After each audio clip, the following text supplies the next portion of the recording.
So what happened was the USB that I'm using, the USB port that I'm using to host all the different cameras through, went to sleep. What's interesting is this has never happened before. But we're going to do a turkey brine today to set up for Thanksgiving dinner tomorrow. So if you're here today, which it suggests that you aren't, we're only going to be doing part of it today. And that's setting up our brine. So, why brine? I'm sure some people will tell you that you should spatchcock or do other things, and they're wrong. Brining, so the point behind brining is that you're making a high sugar and salt solution so that you can use the chemical process of osmosis to pull salt and fat out of the bird and then put flavor and fat back into the bird and salt. And the idea is that it puts moisture into the bird so that when you cook the moisture out of it, the bird still stays moist and delicious while simultaneously being able to move small amounts of flavor in and out of the bird to give your bird a more complex, robust flavor. So this is our bird. It's only the two of us this year, so I'm using a 1/4 of a pound turkey breast. But this recipe scales nicely. I'm going to stick it inside of a pan because when I cut it open, we're going to have issues. The other thing to remember is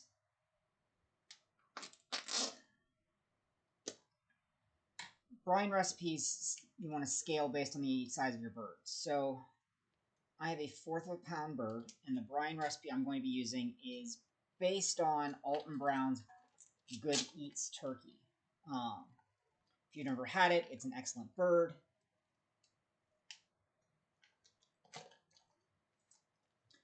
Thank you, Ineth.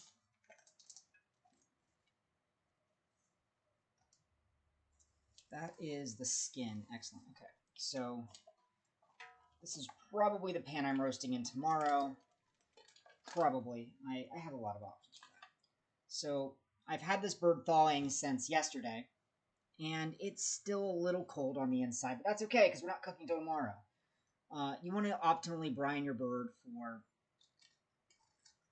about 12 to 24 hours. Larger birds could stand to be brined a little longer. Smaller birds you can probably get away with less time. So after getting our bird out, we dispose of this plastic, preferably without touching too many things.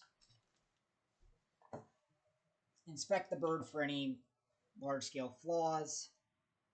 I'll probably trim that turkey neck before I get started tomorrow. If you have one of these, pop it out. It's useless.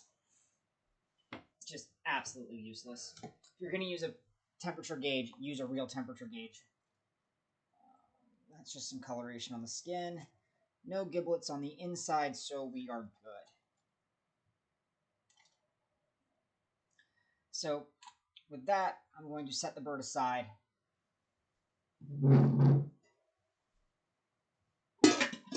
Covered, and then wash my chicken hands.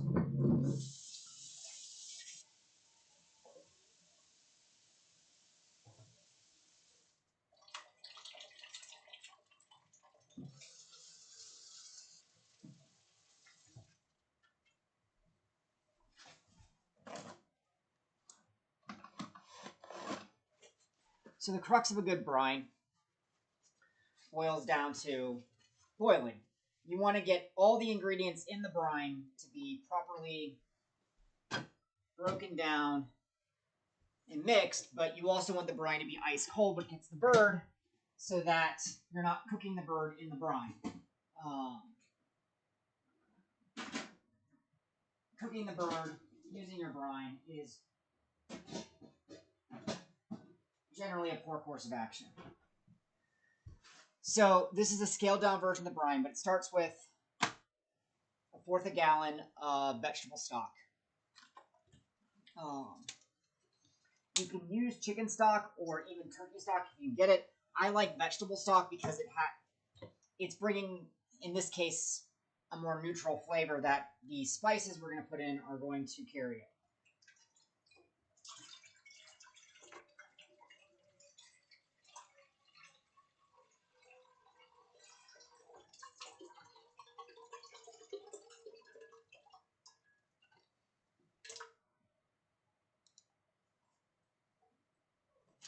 After that, for the size of the bird we're using, it is 1/8 of a cup of brown sugar. Again, if you look at the, I'm going to assume everybody can Google Good Eats chicken, or Good Eats Thanksgiving turkey, but this is 1/8 of a cup of brown sugar, measured by weight. Don't worry about it being, a brick. We're going to get that up and running shortly. Then I want a 1/4 of a cup of kosher salt. Kosher salt is larger grounds. It sounds like a lot of salt, but where table salt is finer, it fills the 1/4 of a cup a lot. So you actually get less salt with kosher salt than you get with more refined salts. Thank you, Ina. Now, this is where it gets a little bit different. I don't scale down my aromatics that go in. And the reason for that is because I want all that flavor into the brine, and if I scale it down too much on these, they just won't go anywhere. So it's a tablespoon of black peppercorns. This is a 1/2 tablespoon scoop, so we'll just go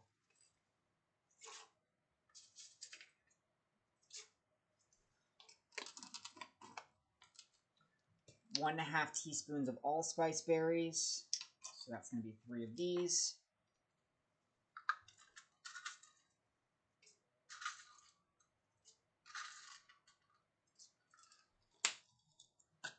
And then 1½ teaspoons of chopped candied ginger, which I've never opened this fresh thing before.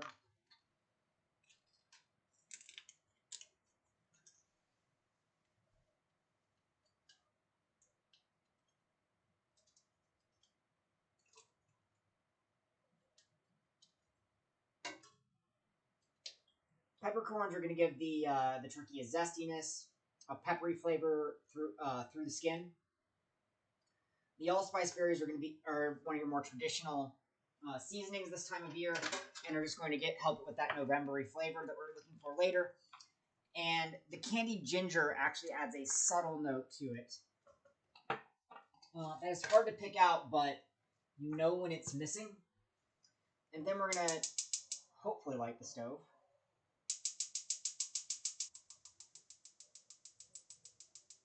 That's gas.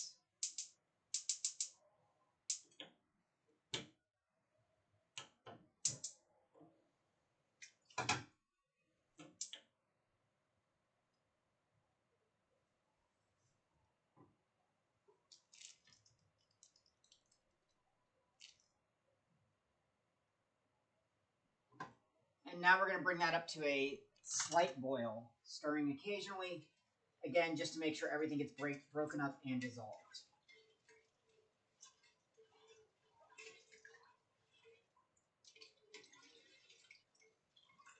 And you can't feel this, but I can. There's a sedimenty feeling to everything right now.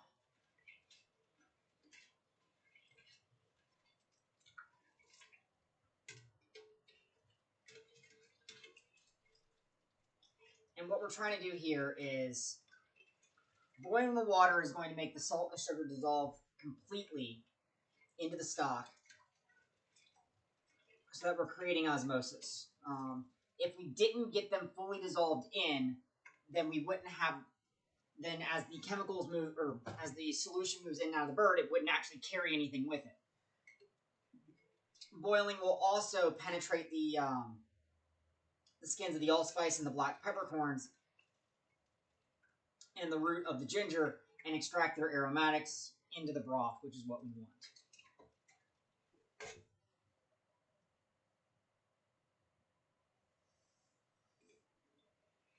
It's okay. I'm glad to see that you're actually doing dungeons now. Now, on this small of a scale, doing a 1/4 of a cup or a fourth of a gallon of water and a fourth of a gallon of stock, it's not going to take very long to get us up to our appropriate temperature.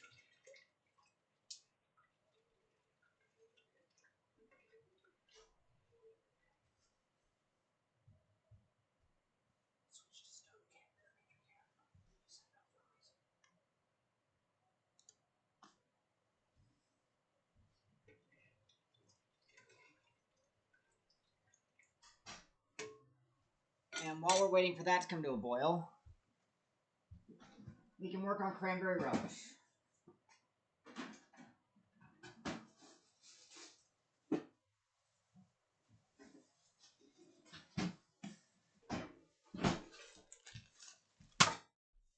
Cranberry blood orange relish is actually disturbingly easy.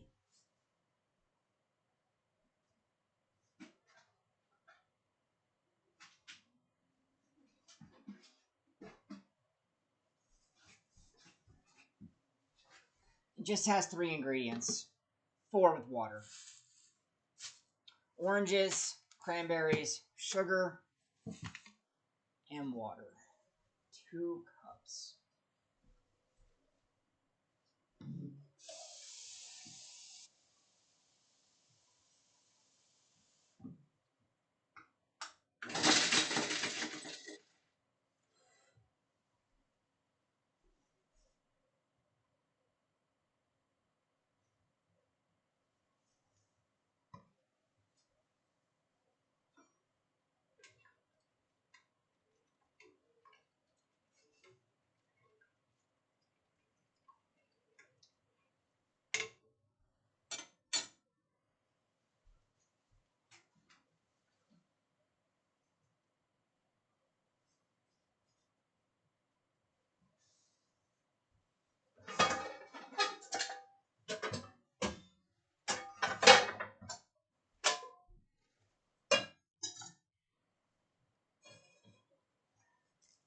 Get this so that we can see both pans. As for getting fire to this front burner, I'm going to grab a small fire starting stick.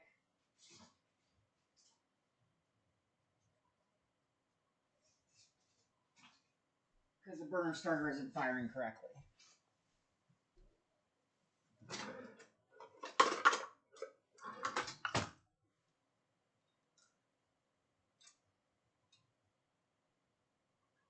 Do not try this at home,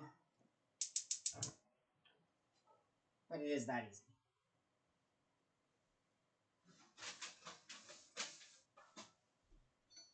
And we're approaching critical mass here on the brine.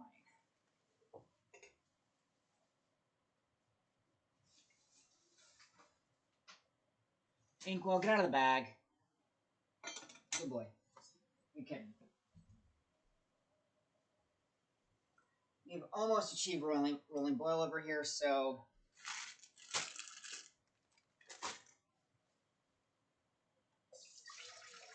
two cups of water into the bowl. Now that we've hit roiling boil on the far side, we can just kill it, move it off the heat. Well, the heat's gone. And just let it come down to room temperature briefly. That'll take just a few minutes while we pour all of our cranberries into bog water and get ourselves a new spoon.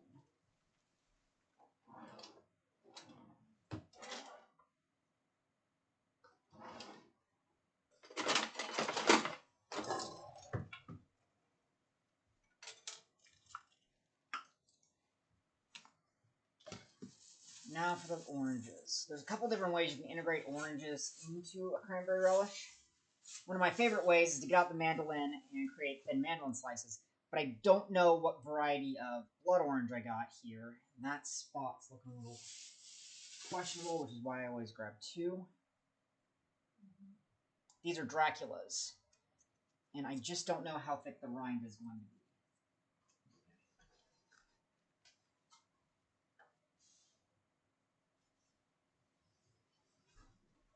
So grab the zester.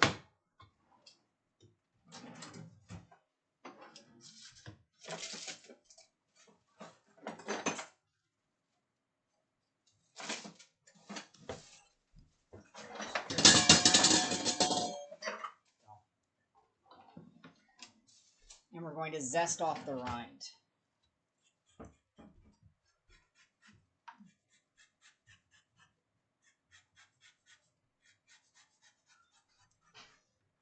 While we're waiting for the cranberries to come to a boil, like so many other things in this build, we're boiling it to extract the delicious, delicious flavors.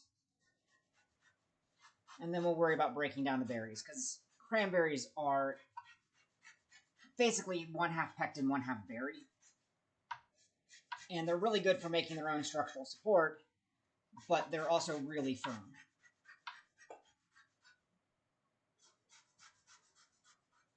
Hey, Benji. That popping sound you might be hearing is individual cranberries exploding. That's a good sound.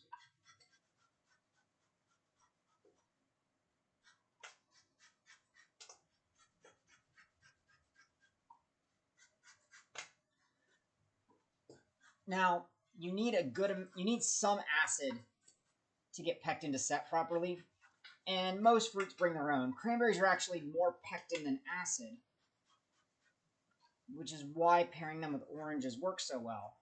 Also, it's delicious. So we're just going to take all that orange peel and just toss that zest in there. A little bit more I can get out of this. And we grab the paring knife. I just want to split that peel.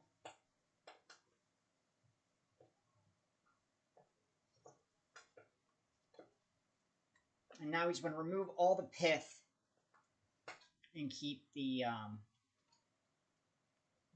fruit. The pith being this thick white peel. And yeah, you can see that this has a rather thick pith on it. And pith is disgusting. No one likes pith. So with a rind this thick, it would not have been a good idea to mandolin them to make orange slices like you would in a marmalade.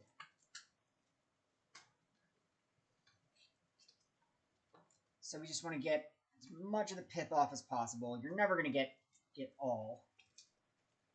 You can see this is a beautiful, deep purple blood orange.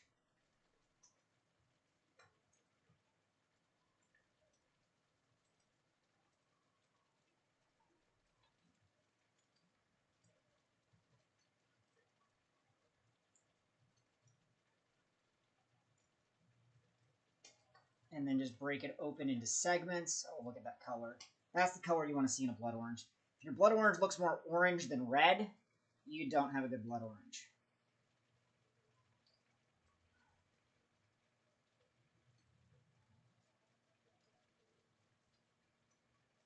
And now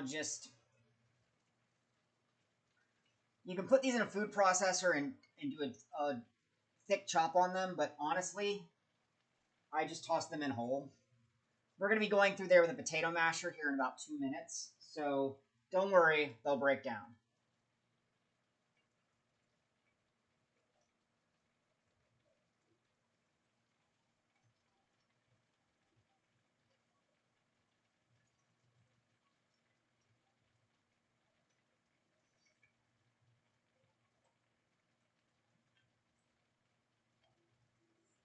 I'm rushing a little bit, so there might be a little more pith than I usually let slip in, but it's our aforementioned potato masher. And here we're just trying to break down the orange, break down the cranberries, get them to start smashing down.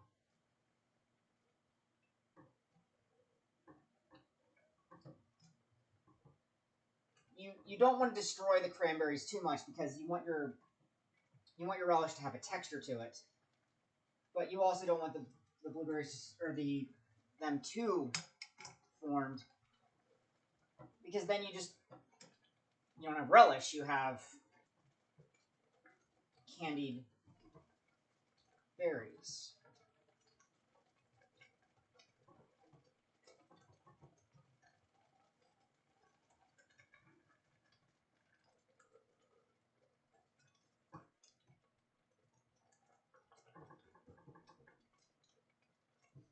That looks good.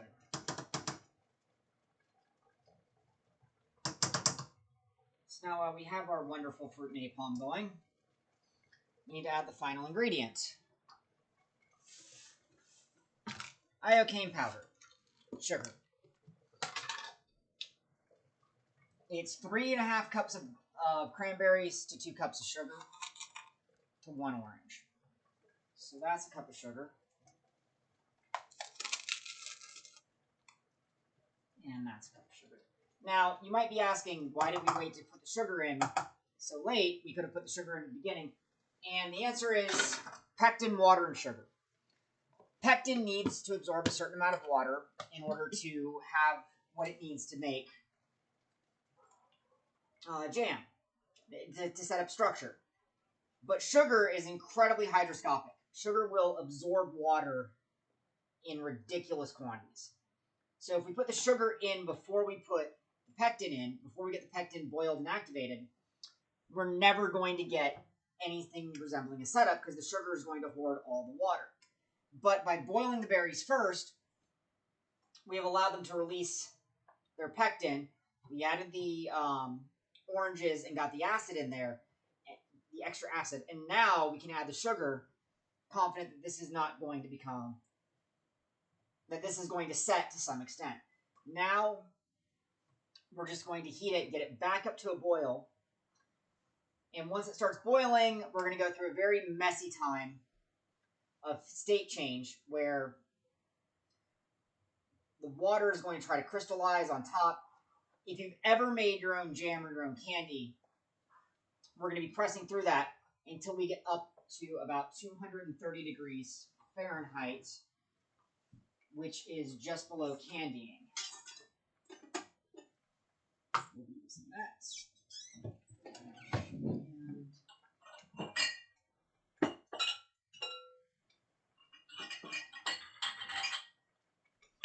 A couple of small, lovely jars. These jars are clean, but they're not sanitized. I'm not doing a long-term boil to have this store for months. In the fridge, processed like this, these should last about 2 or 3 months. In the refrigerator. If you want to store them on the shelf, we can do a canning stream sometime, and I can walk you through the whole process of making them shelf stable.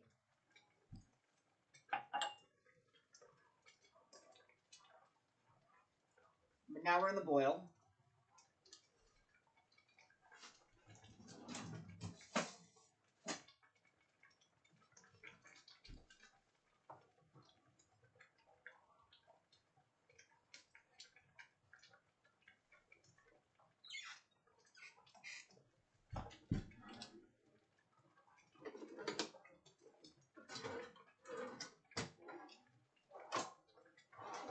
Here are my good thermometers. There's, of course, my good thermometers are right where they should be.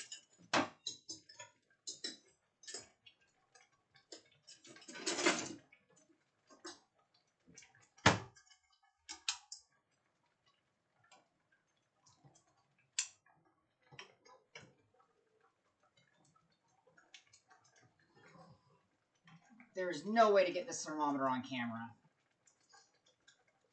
But we are currently at about 212 degrees boiling Fahrenheit, and our goal is to get it up to 220, just below thread for candy making.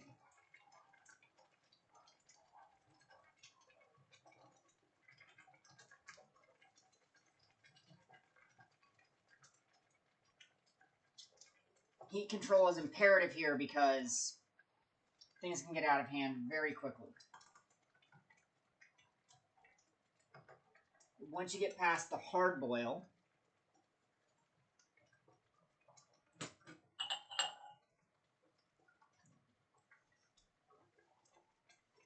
you can dial the heat back a little bit, and the temperature will continue to rise because sugar is such a good insulator.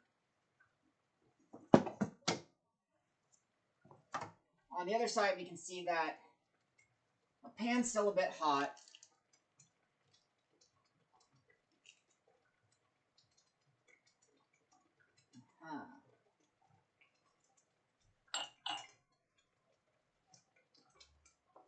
you see any skin emerge while you're canning, just stir it through. It'll be fine. Our pan is still a little hot over here, but it's coming down nicely to room temperature. And we have a trick to get it the rest of the way, and that trick is 4 cups of heavily iced water. What I take heavily iced water to mean when I see it in recipes is I fill something to the volume that says in ice, and then I add water around the ice. We just want to get the pot down a little bit because we don't want to cause a thermal shock in my nice silk cutlery.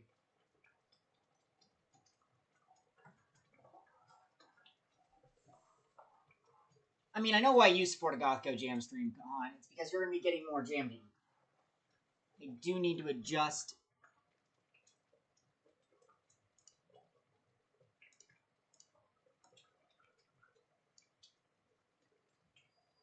There we go. Now I can see the whole shot.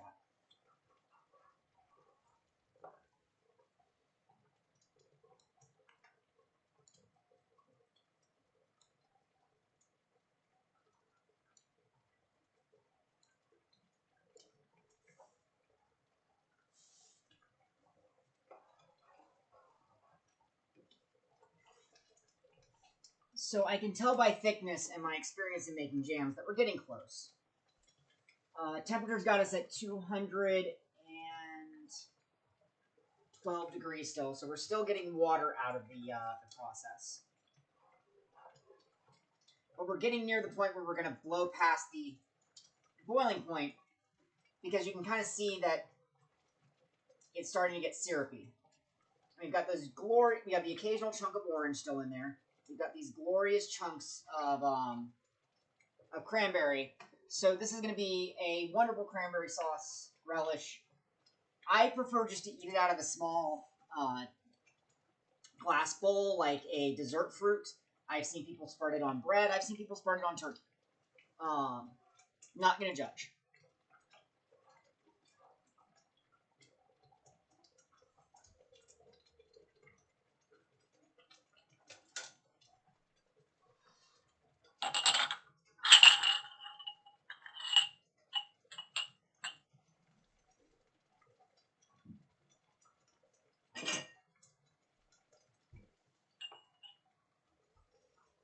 Just getting a few extra jars here because no matter how much I think the recipe is going to call for, I always feel like the recipe ends up making it. I'm also using the small half pint, so I can theoretically give them away if you live close enough to me and would want to eat fresh cranberry relish. I know a lot of people have very strong feelings about ocean spray. They're not wrong. This pot's probably close enough to room temperature that I can get away doing this.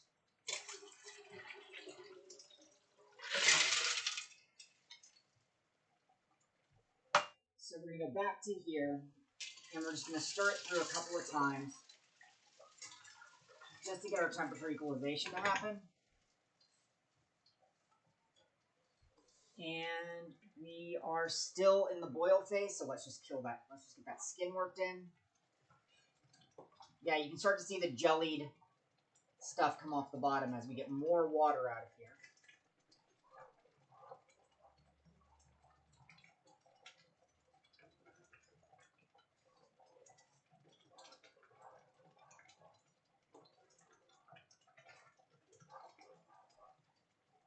And again, it's hard to see depth from a single camera, but we've actually lost about a third of the volume that we started with of water and cranberries to just forced evaporation. Pull that heat down a little bit because we're getting a bit angry. I mean, this is functionally fruit napalm, so respect it as such. And while we're respecting our fruit napalm, we grab that turkey back out of the fridge.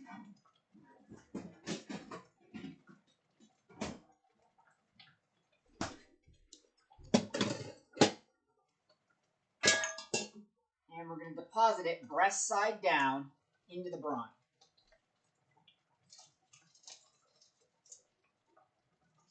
Now, optimally, your brine is going to cover your whole bird. And sometimes, if you've got enough brine,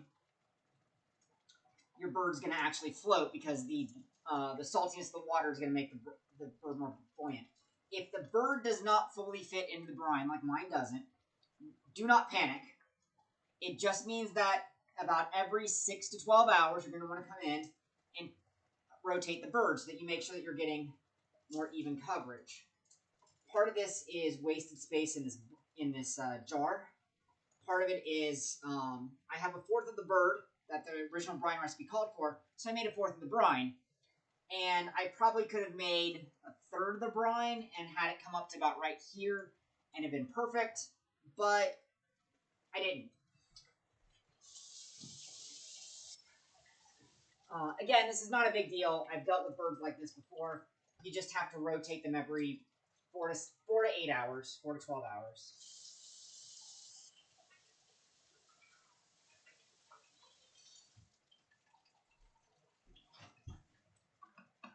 And we have blown past 200 degrees, so we are rapidly approaching done on our cranberry relish.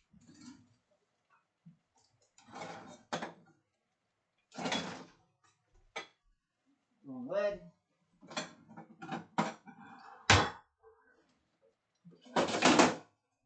Right lid.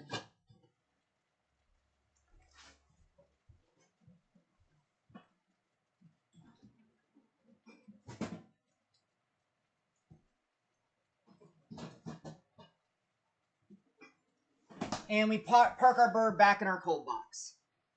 If you're making a bird that's so big you can't fit it in a pot, I actually have a couple of specially sized Rubbermaid tubs that I use for brining when I'm making big birds. And all you got to do is make sure you keep them cold. So buy a couple bags of ice and just regularly re-ice them. So now that I'm not juggling two things, I can juggle one and keep the temperature on this just a little bit higher. You can see that it's gotten to a sort of a jelly consistency. And while we haven't hit 220 yet, the consistency is telling me, especially, it's different when you're making jam as opposed to making relish. I don't want this to crystallize and set as much as I want a jam to set, because I want this to be a creamy relish, or a gooey relish, and not a frozen relish. So I'm going to use my intuition here and call it. Kill the heat, and then switch cameras to the prep cam. Bam.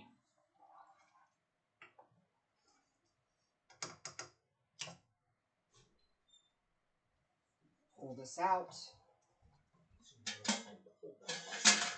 I mean, it would be helpful, but it's small enough I can do it by myself. Yeah, I'm still good. You just want to be closer to the smell.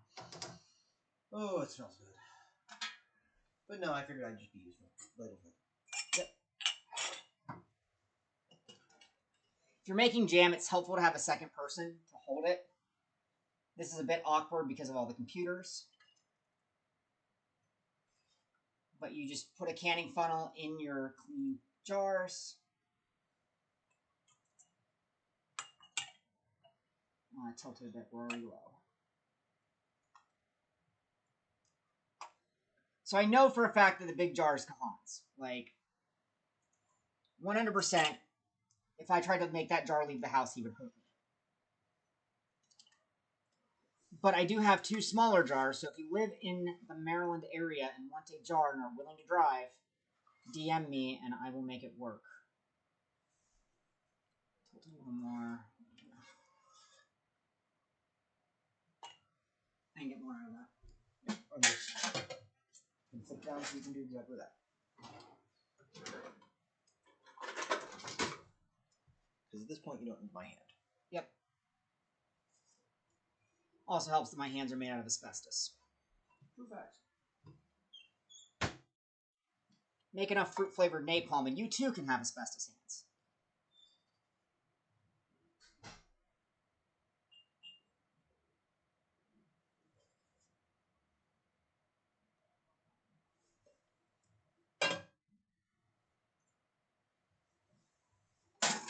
Now, something that I always do, no matter if I'm making long-term jams or short-term jams is after I put them in jars,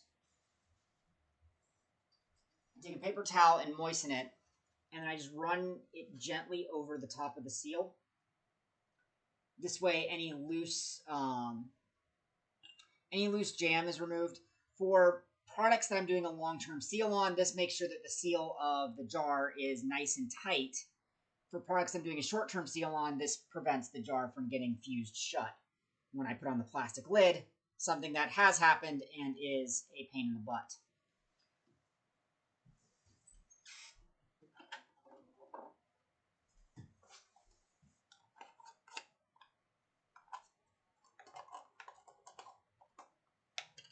So now we want to leave these on the countertop for just a little bit of time to cool, because we don't want to thermally shock them by putting them into the fridge at literally liquid napalm temperatures.